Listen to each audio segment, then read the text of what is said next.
No other way. I don't have to be cute or sophisticated or sedity. I will act crazy in a minute because I understand what God has done for me in my life.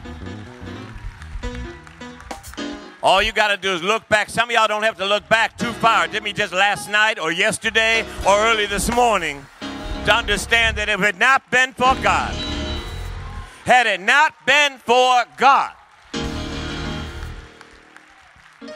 My mother taught me that when somebody does anything for you, the least you can do is say thank you.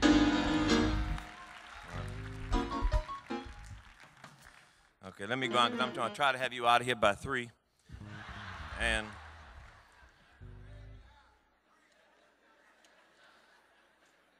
first, I want to thank you, Dean Richardson, for inviting me again, even though you get some calls and complaints after I'm here.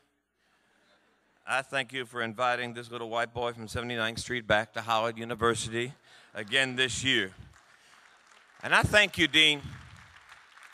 I thank you, Dean, for your integrity and for your love of God and your love for Howard. The Dean's gentle spirit and his deep faith and his courage, in my mind, you give a model to what pastors ought to look at all across this country who forgot what real pastoral ministry is all about love of God and love of people. So I thank you, Dean, for your witness to my life. And nobody can pray like you. Nobody. He put you right up in the nostrils of God. He did.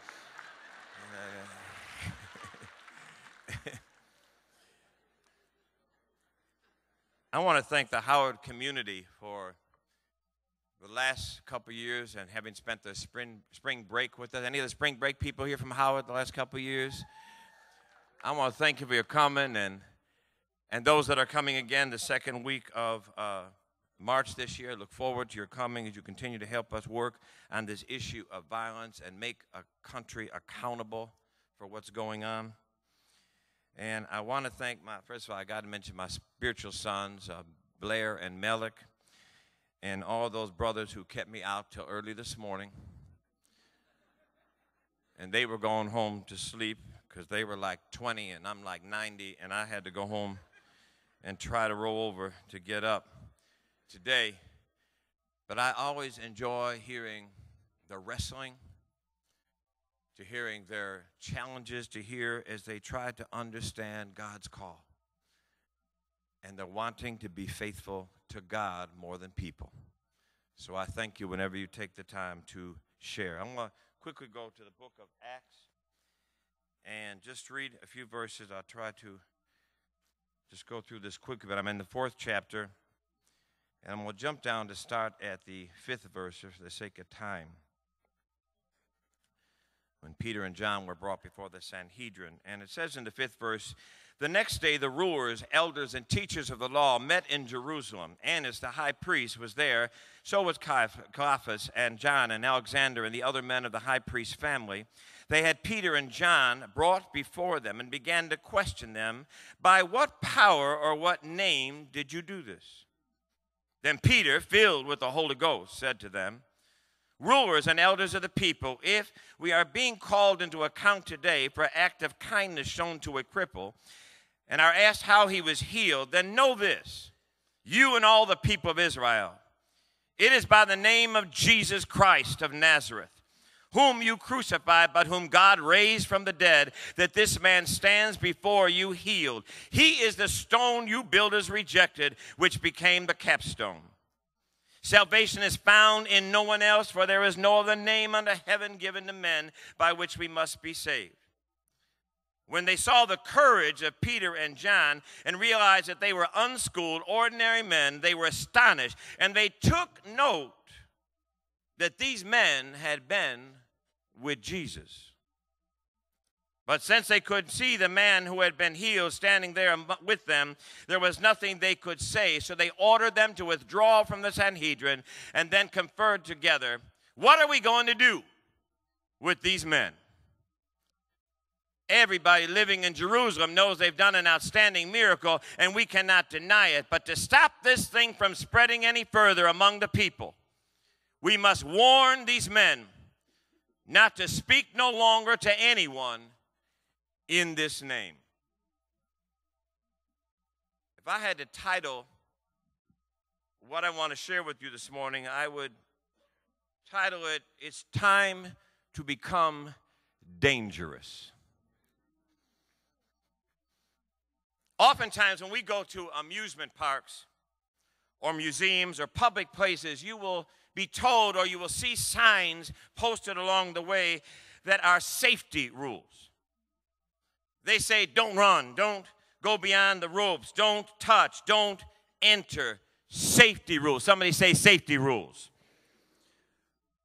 Well, it seems to me that in the church, over the last 10 to 20 years, we also have developed safety rules. They may not be written on signs. They may not be in the church bulletin, but they are established rules just the same. Rules like don't offend anybody. Don't talk about anything controversial. Don't say anything about politics. Don't talk about justice. Don't rock the boat. And tragically, as a result, it seems that today we have across this country a whole lot of safe churches. In fact, it has become aware to me that it looks like safe churches is more of the norm than the exception. It is interesting to me when people do church surveys or polls as to why people leave church or why people no longer go to church or attend church. The common answer is because people feel that after all the preaching and all the singing and all the dancing and all the praying are over, nothing happens. Because it seems that churches and church folk have been trained to blend in society, to become part of the mainstream of society, to be safe. And yet, when we examine the model of the New Testament church, and when we hear about the church of the book of Acts, we find there was nothing safe about it at all. In fact, that church of the New Testament was a dangerous church. It tells us that wherever they went, there was economic and social revolution that took place whenever they preached the good news. See, the church of Acts was a church that cared for each other. And the church of Acts was a church that understood what Jesus said when he said, whatever you do for the least of your sisters and brothers, you do for me. The church of the book of Acts, lives were changed. Communities were literally transformed, and God was glorified. See, brothers and sisters, the truth is someone who favors business as usual and someone who favors status quo, one of the most dangerous places that they can ever be is in the midst of the presence of God. Because in the presence of God, God will speak to us about who we're called to be. In the presence of God, God will speak to us about who the church is supposed to be. In the presence of God, God will speak to the world of what the world is supposed to be and supposed to look like. See, I believe that's why, Dean, so many folks are afraid and so many pastors and churches are afraid of worship. Because when you really get into spirit and truth worship, you leave churchness. You leave religion. You leave pastoral control. Because a preacher can't control worship. Because you go from the outer court, past the inner court, into the Holy of Holies to get up in the face of God and hear what God has to say. People are afraid of worship because you can't control that. You can't manage that. I was saying to Dean, I was saying to the brothers last night, one of my real pet peeves that I'm understanding more and more, we're in a world where church has different standards. There's traditional church, there's conservative church, there's the Tea Party church, there is liberal church, there's progressive church. But I don't think God is liberal or conservative or progressive or Tea Party. God is God. And God just speaks truth.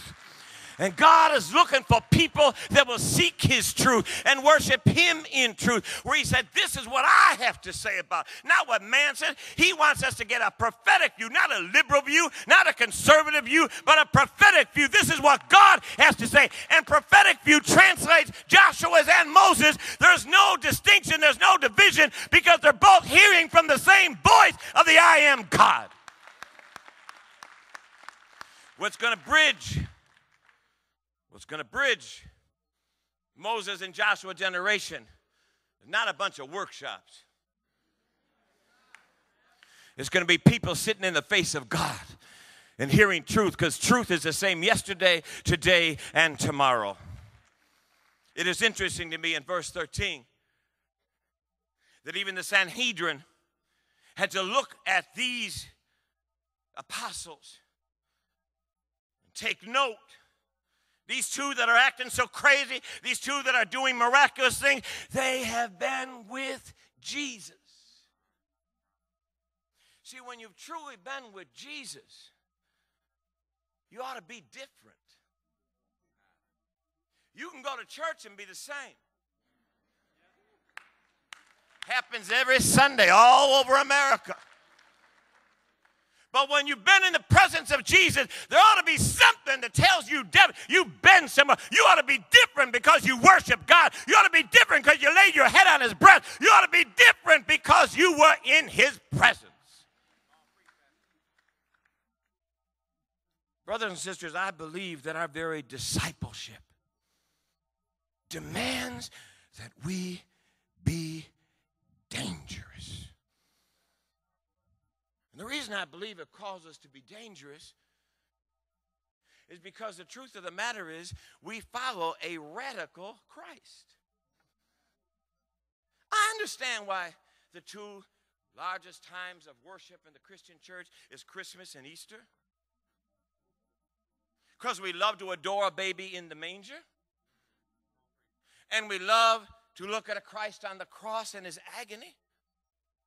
But sisters and brothers, in between Bethlehem and Calvary, there's a radical Jesus who turned over tables, who get a new value system, who talked about a new way of living and treating and talking to one another. There's a radical Jesus. And so we'd rather talk with the baby and we'd rather talk about the crucified Christ and not deal with the radical Christ who causes a revolution of self so one can have a revolution in the world.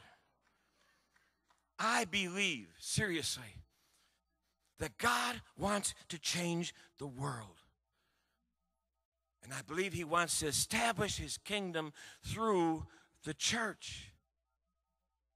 But it has to be a church that will no longer play it safe. It has to be a church that has the faith, conviction, and courage to live dangerously and to transform the ordinary into the extraordinary. So what does that do? What does that kind of a church have to do? Let me just give you a couple examples.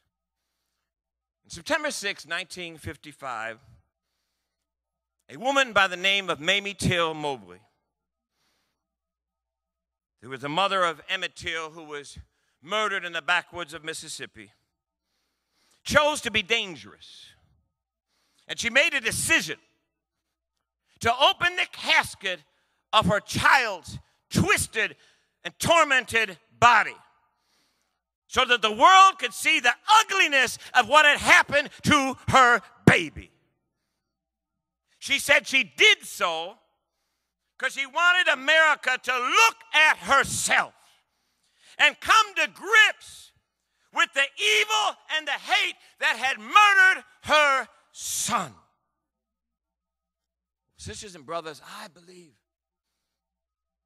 that if we as a nation are ever going to reach the potential of greatness that we are called to, and I believe that if we are ever going to become the dangerous New Testament church to which God called us to be, then we are going to have that same kind of conviction and courage to open the casket on the unjust and unequal playing field of the world in which we live and expose evil and come to grips with the evil that is killing, the evil that is destroying not only our present but our future. We're going to have the courage to open up the casket of a nation that has abandoned the poor, that is somehow now looking as if the poor are disposable. A nation that has been comfortable with a whole segment of society, with masses of people that have felt no economic recovery at all. And the reality is, they're not even on the agenda in this economic recovery. It was sad to me to listen to the State of the Union and never hear poor people mentioned once. Not once. It's sad to me to understand when Dr. King got murdered in 1968, there were 35% children living in poverty. And in 2011, there's still 35% children living in poverty. In all these years, nothing's changed. I have a whole community living outside of my doors in the south side of Chicago. They were in a depression and a repression long before the fall of Wall Street. They were in it then, and they're still in it today, only it's worse. We fed 12,000 people in just our church in the month of December.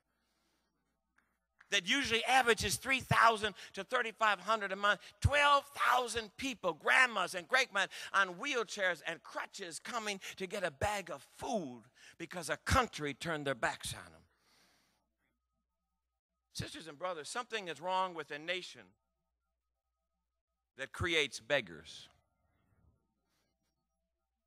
It's not that there isn't enough food right now to feed every single person in the world.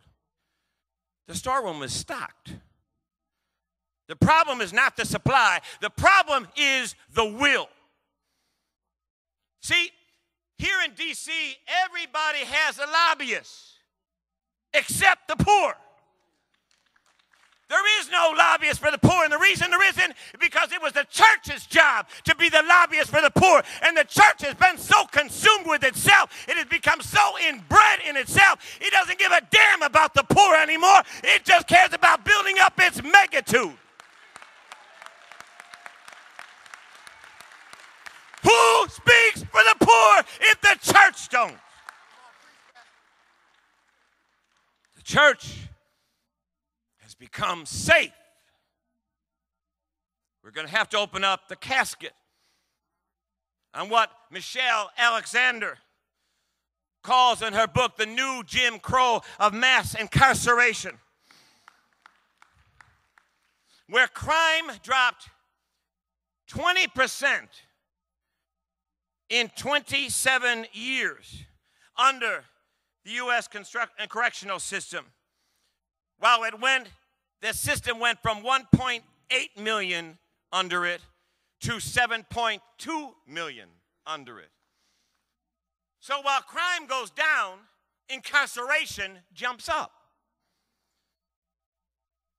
We have managed to create a country where we are now shuttling our children from second-class schools into first-class prisons.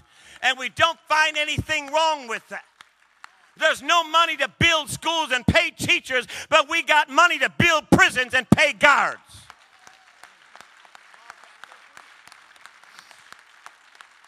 Where the government says that 13% of illegal drug use is African Americans. But 35% of those arrested in illegal drug use is African Americans. Well, if they're only 13% of the problem, why are they 35% of those being arrested and incarcerated in America? We're going to have to open the casket and face the reality. Watch this.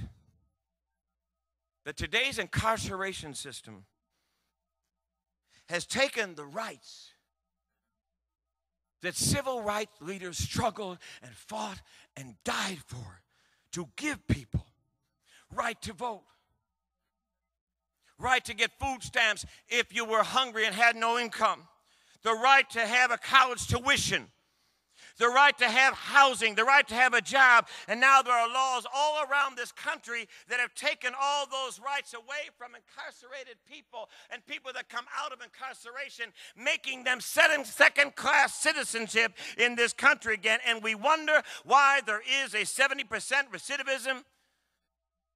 Because, brothers and sisters, the 13th Amendment eradicated slavery. But today, the justice and penal system has made slavery legal again in America. And it's done it to black people all around this country. We've legalized slavery today. And how do we, people talk about reentry and reentry and reentry. Well, how do we awaken a society to talk about reentry to a people you never welcomed in the first place?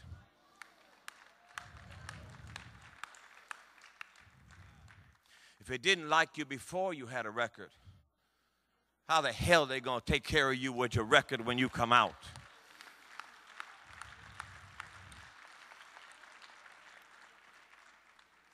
We're going to have to open up the casket, sisters and brothers, and make America face a failed education system of America where 47% of black males graduate from high school. Oh, we have some great successes like Urban Prep in Chicago and Harlem Children's Zone. That's great. But while we're celebrating these successes, we're ignoring the 1.2 million children we're losing every single year. It's like talking about how great Oprah's doing and how great Will Smith is doing and how great Michael Jordan is doing while masses of people are struggling and dying. Let's not focus on 2 or 3 successes. Let's focus on the masses that are dying in our streets. The data tells us that a black male student who manages to achieve a high school education speaks more about that student's tenacity and endurance and ambition than it does about the system who never helped him or her along the way. In fact, data proves that the condition in which black males in this society are given in high school and education, that the systems give him an equal chance to go to jail as it does to go to high school. What's wrong with that kind of nation? And can I say this to all those who may be sitting here who are interested in about going into that great and wonderful vocation of teaching and being an educator? Friday night, Spike Lee spoke at our church. And Spike was telling me that he got into film industry not because he thought that's what he wanted to do, but he said a teacher took notice of him.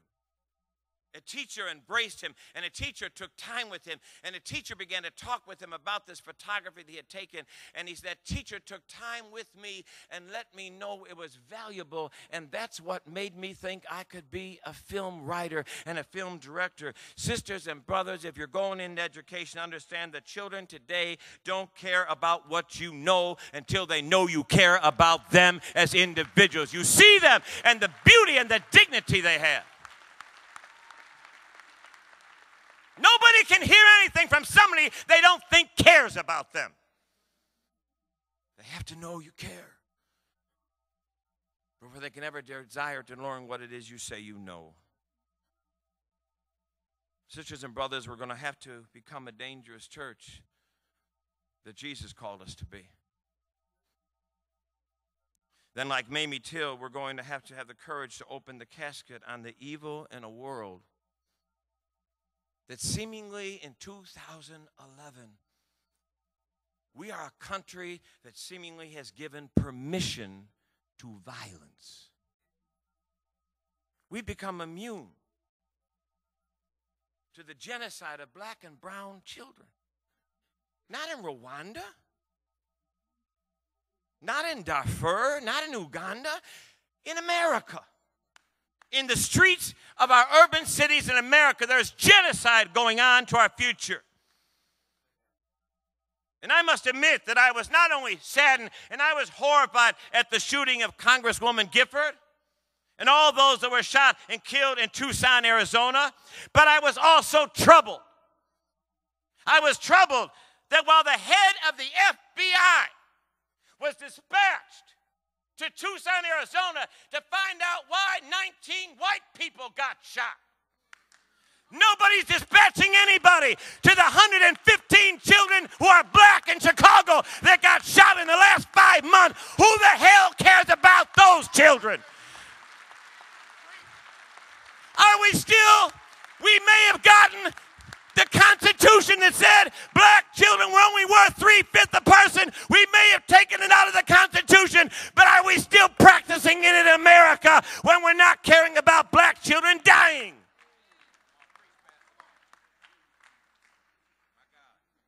The whole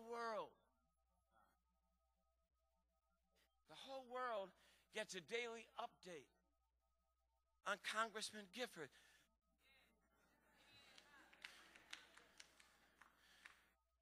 But nobody talks about the mother in my neighborhood who's burying her 15-year-old son and can't even afford the funeral. Nobody's talking about his friends that walk to and from school every day, where yellow police tape and teddy bears have become the new landmarks of our communities. Nobody's talking about those children who come back like just veterans from war with post-traumatic stress because their classmates have been shot and have been killed and they see empty desks and empty lives. Nobody's talking about them. We don't get no daily updates. We don't get no monthly updates. We don't get a year update because nobody cares about them. I deeply care about Congressman Gifford. I just want everybody to care about my son who was killed and all the other children who are out in graves across this country because nobody seems to care about them. It's very difficult, sisters and brothers, to try to talk to our communities and particularly to talk to our young people about breaking the code of silence in the neighborhood, while the country has a code of silence about the violence and the guns and the things that are taking the lives of our children. If the country lives in a code of silence every day, why would you expect somebody in the street to have a code of violence and break it? And while blood money of the NRA still speaks louder than the blood of our children running down our streets, and we have a bunch of shameful, coward, impotent Congress and Senate, Democrats and Republicans, who still to this day will not ban assault weapons. We protested all over America in 2004 when George Bush allowed the assault weapon ban to fall and die. Well, why are we not just as angry? I love Barack Obama, but Barack, I want you to love my community. I want you to ban assault weapons. If you can come out and speak on the rights of everybody else, my God, speak about the rights of children dying by assault weapons. I understand. I love Barack. I do. There's nobody I would rather be in the White House. But I refuse to play into this sick theology that just because I want him not to fail and I want him to succeed, I have to be quiet. My God, you're there. Whether it's for 1 term or for 2 terms, do whatever you can do. So you walk up with your head out and your shoulders back and say you tried your best. If you lose, lose doing the right thing. be a loser with integrity than a winner who sold out and compromised.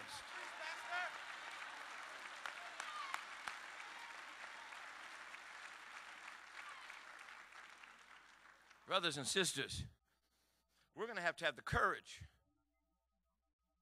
to open the casket and face the ugliness of injustice and recognize that racism and sexism and classism and homophobia is not just some intellectual term to be discussed in university classrooms. And to all the professors, I understand where I'm at. But it's one thing to have an intellectual discussion in the classroom. It's another thing to take it and put it into action in the street. We do not need intellectual masturbation in our universities today. We need some action and some strategy. We need something to take place that at the end of the discussion, something's going to change in America. Something's going to change in our streets. Something's going to change for our people.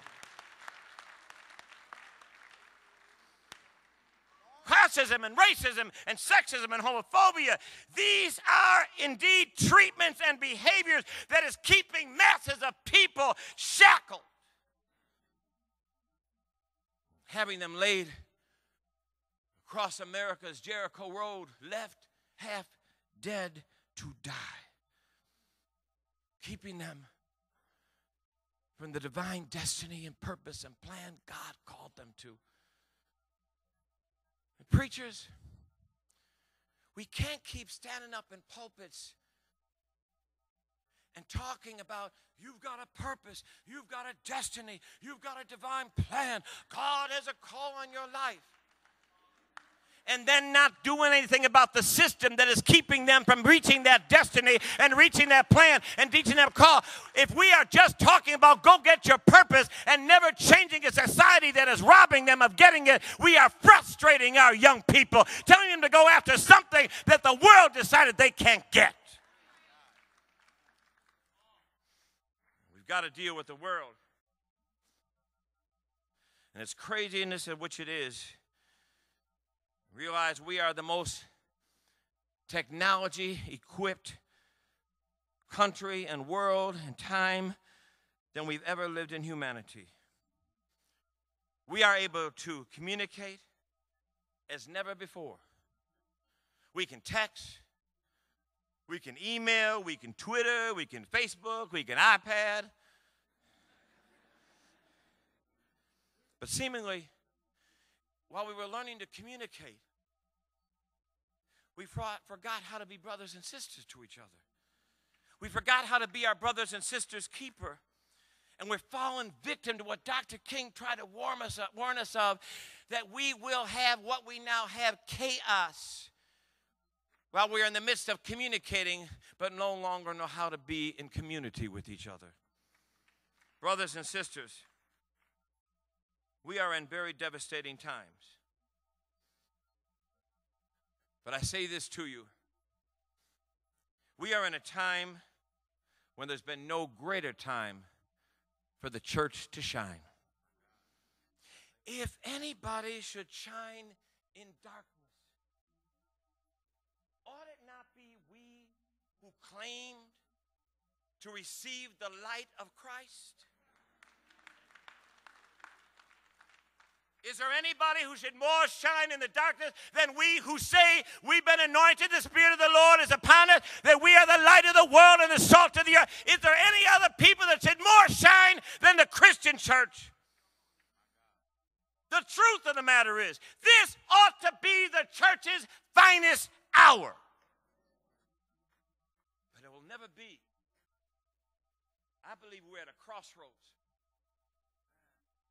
We are either going to enter into the finest hour of the church, or when the church will lose all credibility altogether. Hear me. I believe with all my heart and soul, we're watching things all around the country change. God is toppling stuff, reminding us that you, man and woman, think you're so smart. You think you are so powerful. You think you're so wealthy. I've toppled your economy. I'm topping governments. I'm topping monarchies. I will make you fall. You can't even control the price of your gas.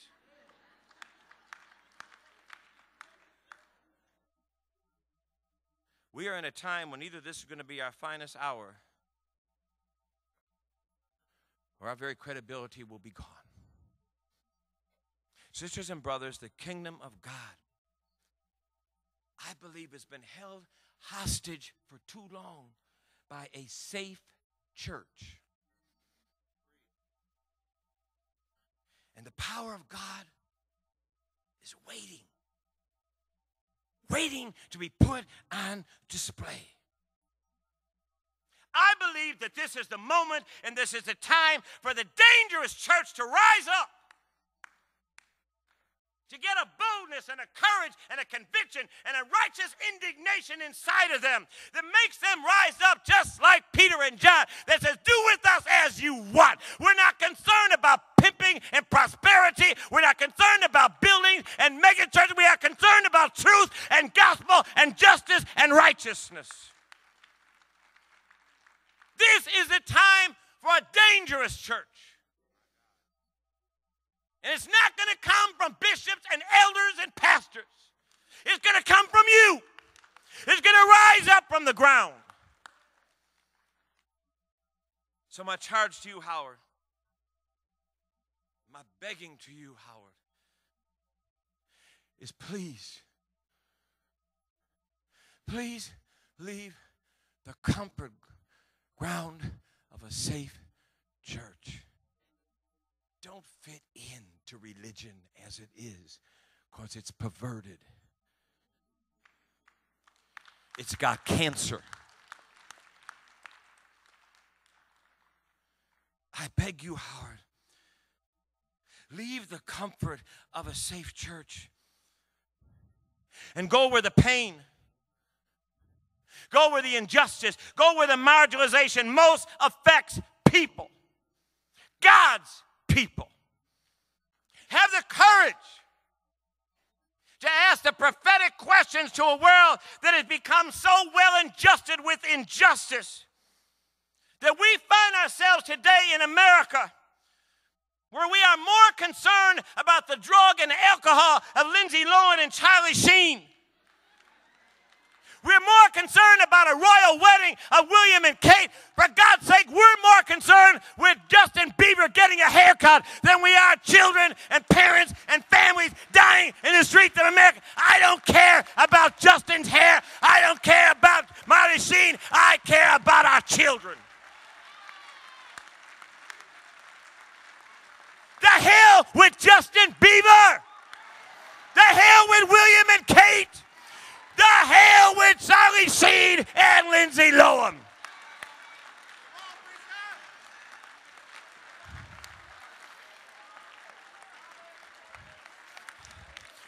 Our people. I'm sorry, Dean. To hell with them all. And to hell with every preacher that refuses to teach the radical gospel of Jesus Christ. My charge to you, and I'm through. Please, I beg you, become a dangerous church. Become dangerous disciples. Become the conscience of a world that has seemingly lost its conscience. Remind the church that it has never been her job to make current conditions bearable. But it has been her job to take the forgotten and the shackled and the disenfranchised and tell them, you don't have to live like this one more day. Our job is not to make people comfort with Pharaoh, but to tell Pharaoh, let our people go. so I beg you, Howard family, become so dangerous that you make the system nervous. Become so dangerous that you become like Martha and Mary, and that you become like Mary of Bethany, who break open your alabaster jar and change an atmosphere where you're at. Become as dangerous as Mamie Till Mobley, and open the caskets wherever you go to demand that America face the evil within her. America does not need a bandage. It needs a transfusion. It needs a blood-washed transfusion. I close saying this to you. Last week, somebody said to me, Pfleger, don't you get tired? Don't you want to give up? And don't you just get frustrated? You keep fighting and screaming and howling and marching. And people say they're going to kill you. And people talk about you. And people lie on you. And you just keep going. Don't you get tired? I said, brother, I get real tired. I get worn. And I get discouraged. But I never think of quitting. Because of Jesus Christ, I am a prisoner of hope. Unless God gets off the throne and says, I'm not God no more.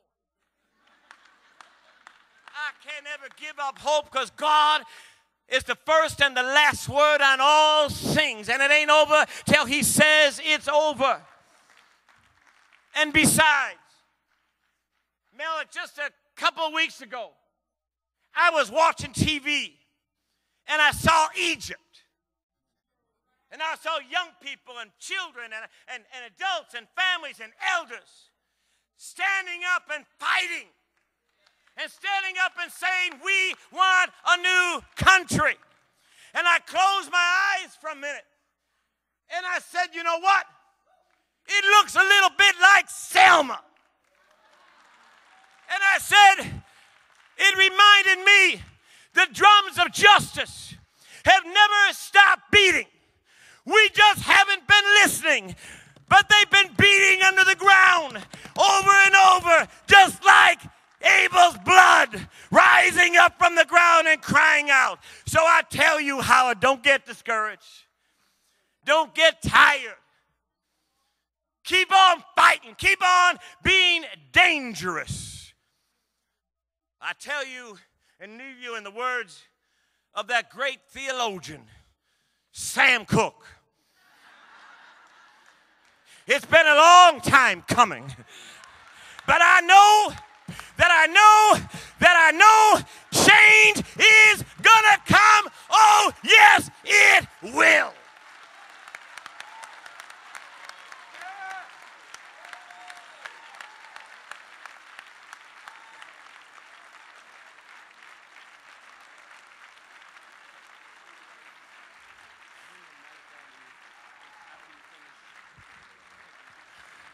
Let us pray.